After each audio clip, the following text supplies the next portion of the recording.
So, YouTube, what do we want to talk about today? This will be the Wednesday video for this week. Natesha's on nights, I'm on my own, so if you don't want to hear me ramble for the next 8 to 10 minutes, see you next week.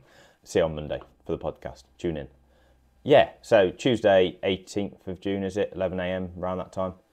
Just finished watching Raw. The ending was wow. I know, I'll talk about that. But the script for this video has been chucked out. So originally I was like, right, I'm going to watch Raw, sit down, record this video for Wednesday. And it's probably going to be talking half Uncle Howdy, half Drew Mcyntire, tearing the place up. Now, they didn't do that. Drew Mcyntire came out halfway through the show, said he quit, moped a little bit and left. Did not expect it, don't know how I feel about it. It's a unique way to do it.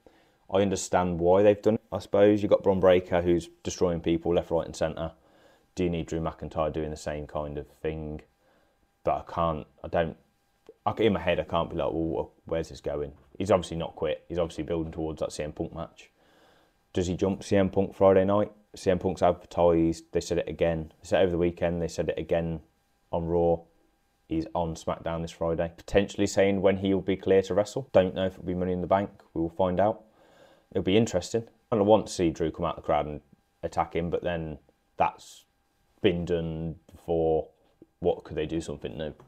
But yeah, so there's what I thought was going to be half this video going how awesome Drew McIntyre's Claymore in people backstage was. So the other big news from the show, the only other real big bit, was Seth Rollins opened the show and got a match against Damian Priest at Money in the Bank for his old belt. Happy that he's back. Surprised it's happened so soon. So we will see how it goes. You've got a few other bits in the background. They've told Chad Gable he's back of the line. He had a match against Braun Strowman, which I thought was genius booking. I was like, yes. Looks like Alpha Academy are finally leaving him, so he can do the full heel turn and beef with them for a bit. Beef with Strowman. Strowman's get his fingers in so many pies. It's great. He's in with the attacking Judgment Day. He's now beefing with Gable a little bit. So it's good to see him back on TV, to be fair. Braun Strowman is an animal, and watching him manhandle Chad Gable around the ring was quite impressive to watch. Would have liked a few more power moves on Gable before he pinned him. Made him look a little bit weak, but you understand it. They need to put Gable on the lowest of the low to build him now back up to this mega heel. He'll be really ruthless. He'll be proper as everyone keeps saying, Kurt Angle. So that will be fun to see. Now, Money in the Bank qualifiers, I'm going to skip over them. They are what they are. Until you get, I feel like Money in the Bank isn't a thing until the actual match, and then that's the beginning of it. Who qualifies for the match is neither here nor there. I was surprised that it was Mysterio, Uso, and Finn Balor in the first men's qualifiers. I would have liked, maybe not Mysterio, but I would have liked Balor to have been in the match. Everyone knew. I think everyone's pegging Jey Uso as the person who wins the men's Money in the Bank. I'm not entirely happy with that. I feel like the men's winner should be from SmackDown. Somebody like Randy Orton or that kind of vein. And then give the women's briefcase over to Raw. We'll see how it goes. They're still building towards SummerSlam, where it's the King and Queen of the Ring matches versus the respective champions. So at the current time, it's Damian Priest versus Gunther, although Gunther's been off TV for a little bit. He'll come back at some point to stake his claim, maybe after Money in the Bank now. Because obviously now I suppose there'll be a promo with Rollins, Priest and Gunther. And then the women's is more likely going to be Bayley versus Nia Jax, which should be good. It's probably Nia Jax winning the belt. Kind of gives it some legitimacy what they gave her. They gave her this title shot. You're not just going to squander it. They might do that next year. It might be whoever wins it. It's a bit of a joke and then they get beat at SummerSlam. Who knows? Got 2 nights next year. The year after. Oh, I don't know. Confusing. I got really catfished at Clash of the Castle the weekend. Here's how much this is going to be a rant. So they put up the SummerSlam video for 2026 saying it's 2 nights where it is. But when they first started the video, I thought they were announcing 2025 SummerSlam. And I was like, if they're announcing it now, it's in London. It weren't in London. My hopes were dashed. More so than when Drew McIntyre didn't win. Yeah. What else is there to talk about? I'm trying to spread the video out so I can get to the Uncle Howdy bit near the end. But that's about it, isn't it, really? There was a couple of... the Judgment Day segments did make me laugh. You knew So Liv Morgan had managed to steal his pink cowboy jacket thing. Next minute, he's like trying to get it back. A couple of segments in the night, I think, out in the ring, not in the ring. And then he's backstage, Liv's there, and she's like, "Here, take it off of me. I'm only letting you have it if you undress me." She unzips some of it. As he goes to put his hand on the zip, Damien Priest comes around the corner, and I was just like, "This is so stupid, but I love it. This is entertaining," and it works so well. And yeah, and Damien Priest cracked me up right at the end because he proper went on he's called her like loco or something, which is crazy. Calling her crazy, which I was just like, that's chef's kiss moment for Damien Priest. He's like, "Oh no, we're in trouble." Well, more specifically, Dominic's in trouble. But yeah, let's talk about the lantern in the room, shall we? It's not an elephant, it's definitely a lantern. Now, what's he got? He's got a pig, a buzzard. Pig, a buzzard. The crazy woman. The other bloke. Eric Rowan looked really cool in his outfit. So yeah, let's talk about Uncle Howdy. Let's do the Uncle Howdy stuff. Let me know how you felt. I thought that was awesome. That delivered. I was worried. They were hyping it up for weeks, months now, Uncle Howdy's return.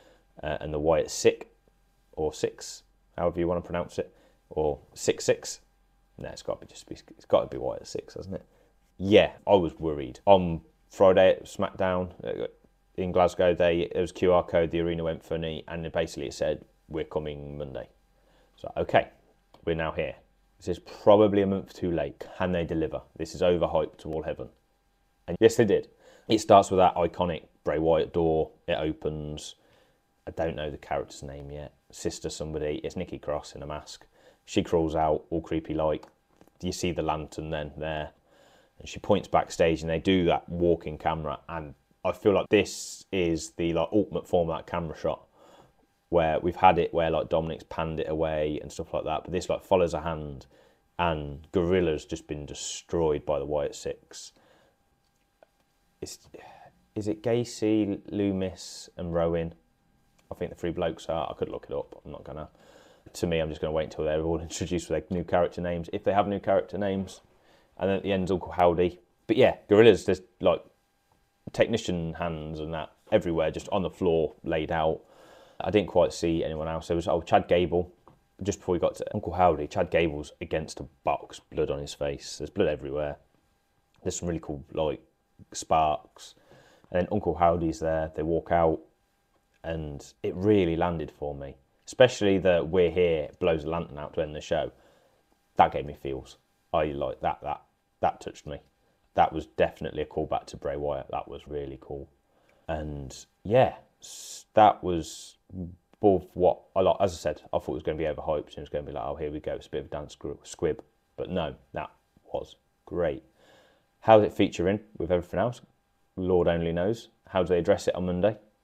Coming up, Lord only knows. That was the other good bit. So Drew Mcyntire, halfway through the show, he leaves back through that gorilla position, talks to Triple H, leaves, and it's all fine. You see that area. You know what it looks like most weeks anyway, but you've seen that there. So then when they go back to it, it's destroyed later, you're like, oh, what madness has happened? But yeah, that's the midweek ramble. As I said, I did have a partial script and then got torn up by Drew Mcyntire being a wimp on TV. Going, I quit. AJ Styles must be watching going, is that all it takes? All I've got to do is harass a man for 6 months. Going, yeah, basically 6 months. Then he'll quit, I'll get the belt. That's AJ Styles must be fuming on his flight to Japan. Is it? I don't know if it's this week. He's doing that in Noah anyway, isn't he? But yeah, that is the end of this week's video. Thank you if you're still here listening to my ramble. Don't forget, we have a competition. It is for AEW All In London 2024 in August. We're drawing it the first weekend. Just basically spam our social media with All In, your username. We'll put it in a draw. Bottom of this video, stitch on TikTok, tweet us, X us, whatever they call it on X. Don't do carrier pigeon. It's the one thing I don't want. Turning up and pooing on my car, please. In fact, if I find out anyone sends a carrier pigeon, I'm taking the name out of the draw. I don't know how I'll find it. I don't know how you find mine. I'm not going to say that, but yeah. So yeah, it's a thing. We're doing a draw. Social media. Pep. We will see you on Monday. There's no stream this week. Natasha says on nights. I'm on afternoon shifts, so there's no midweek stream. Probably won't be for a few weeks. Might do one next week. I don't know what Natasha's working. We'll figure it out. But anyway, with that, hit the music.